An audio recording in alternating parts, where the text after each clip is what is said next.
since before 2004, then there's not a requirement to reduce the size. There can be a requirement, however, if there's a violation, to bring it into compliance. So if you have a big, say, A-zone enclosure that's a garage, and they built it in 1980 and it doesn't have any flood vents, or the electric's too low, or something, you know, like that. Those things still have to be fixed, but we're not going to make them cut it down. That's not the same with a V-zone, though, because of that breakaway thing. Breakaway enclosures are a necessary and safety part of the regulation in V-zones, because V-zones are associated with storm surge. That's rushing water that's surging at your property with a wave height on top of it. And what they really want to see happen with that kind of storm surge, that base flood event, is that water is just going to go right under the house and keep going. And the only way that's going to happen is those walls will break away.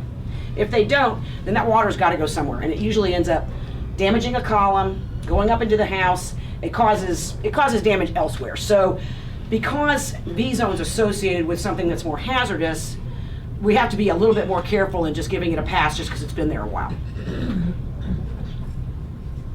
Enclosure? Enclosure?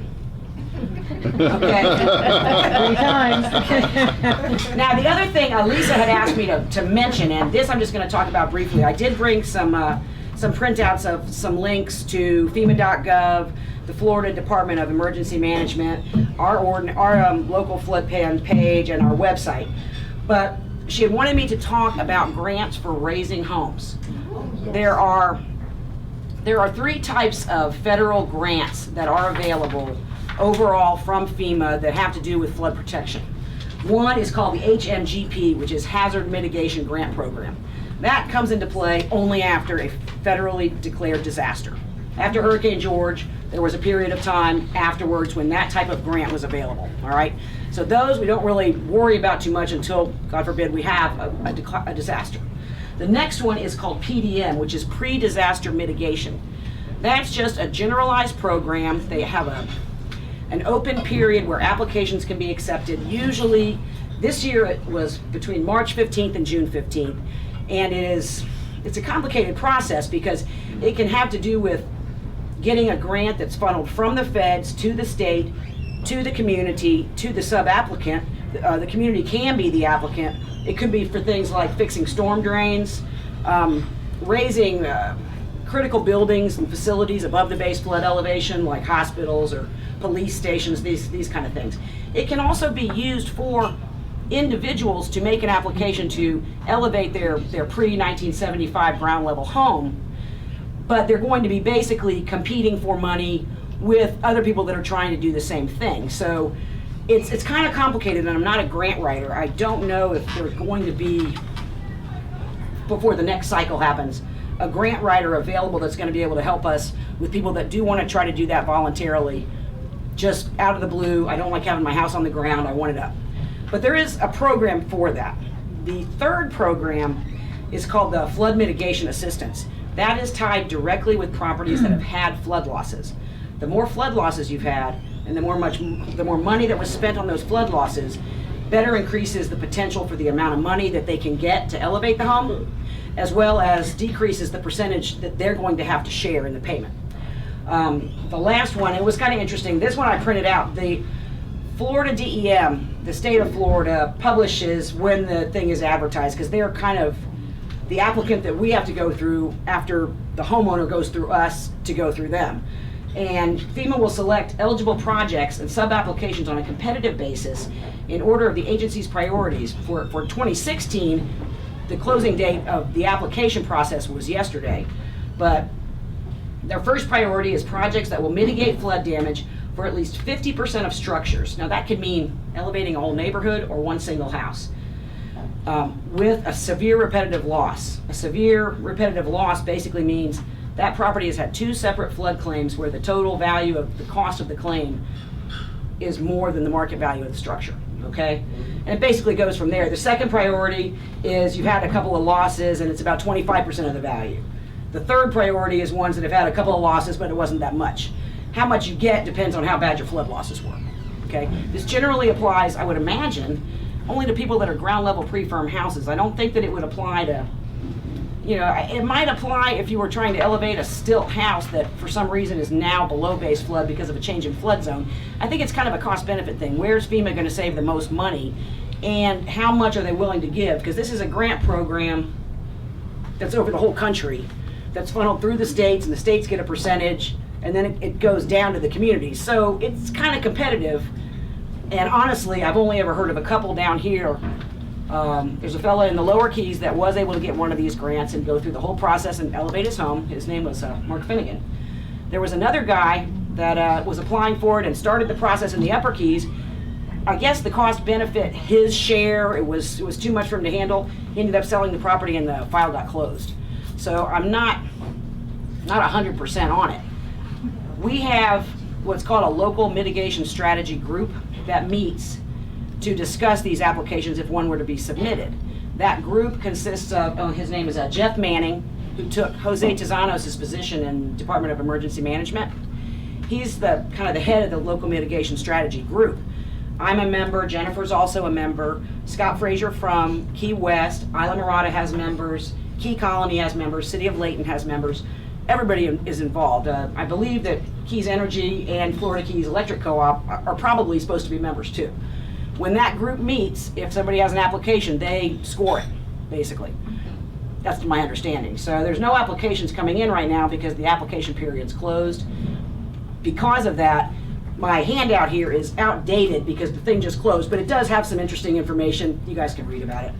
And like I said, I got some links. Any questions that I might be able to answer? Have you seen anybody successfully do the pre-disaster mitigation? Not that I'm aware of. I'm not sure that there's been anything. A lot of times these kind of projects, like I said, are for bigger than just one guy's house. You know, a good candidate would be a street that keeps flooding, well, like I said, or some part of the infrastructure that's damaged, and the flood grant money would help the community be able to rebuild the road or the area, or put a seawall up in a place where it's, you know, it's just not going to come just out of the county coffers. Is this just for the county, or does this include Marathon? The City of Marathon is also a participating member in the local mitigation strategy group, because we're going to be, like, the homeowner would be the sub applicant, and then the local mitigation strategy group, the group of all of us from the different communities is the sub applicant. Then we, after we've agreed this is the application we want to send, that goes to the state of Florida. They look at it, and if they like it, then they send it on to the feds. Then the feds do the same thing, and they come back and ask everybody for more documentation. And I think it's just really needs a grant writer. Yeah, because I have a customer that I have their house listed, and they tried to get their house raised before. They got an estimate of $30,000, and we were talking $4,000 worth of flood insurance a year, or close to it. It doesn't take long to chew up that $30,000. Right. They just didn't happen to have it. Right. So they were looking into it, but there was no grant writer at that point in time in Marathon Right. to do it, and I didn't know why. Well, I mean, I've been, this is one of those subjects that's been on my mind a lot that I haven't had a whole lot of time to devote to because of other job duties. I very much would like to talk to Christine Hurley and find out if there is somebody who's already working for the county that is, you know, a qualified grant writer that we could bring into this local mitigation strategy group, and how to approach that. Jeff at Emergency Management just got this job, so he's feeling it too and trying to learn about it. We're going to try to keep everybody posted. Do you have an update on when FEMA will have their new flood maps out? I think they started 3 or 4 years ago. Actually, I think the kickoff was just last year, and they've told us so far everything's on track, and I believe they're saying 2019 is when they anticipate the maps to be out. So I would hope that 2018 we would have some drafts. There will be public meetings announced when there's enough stuff to show the public that the public can come and put input. Do we anticipate a large change? I'm not a hydraulic engineer, hon. I have no idea. The study that was done by FEMA and the coordinating partners that was finished in 1989 was the last real, you know, on the ground study. Certainly the methodology has gotten better. We know that there have been letters of map revision for places like Indian Mound Estates and Sugarloaf, where a gigantic swath of a neighborhood had their flood zone changed from a V to an A because of using better math and zooming in on an area instead of looking at it county-wide. So if they're doing this study and they're really looking at the numbers right, it might get better in some places. They're not, to my understanding, but potential things like sea level rise, the study has to be based on existing conditions. They can't necessarily base it on the potential of that to change in the future. So the study's still gonna probably have to constantly be updated every couple of years if something like sea level rise does occur. I mean, I'm hoping it gets better. I really am. Or I'm hoping I'm retired before then. One or the other. No, you can't go. Anybody else? Okay, I'm gonna put my stuff on this back table here. Y'all take whatever you want of it. And I'll introduce Cynthia McPherson, who's the director of the Code Compliance Department. She's coming right up. Thank you. Thanks so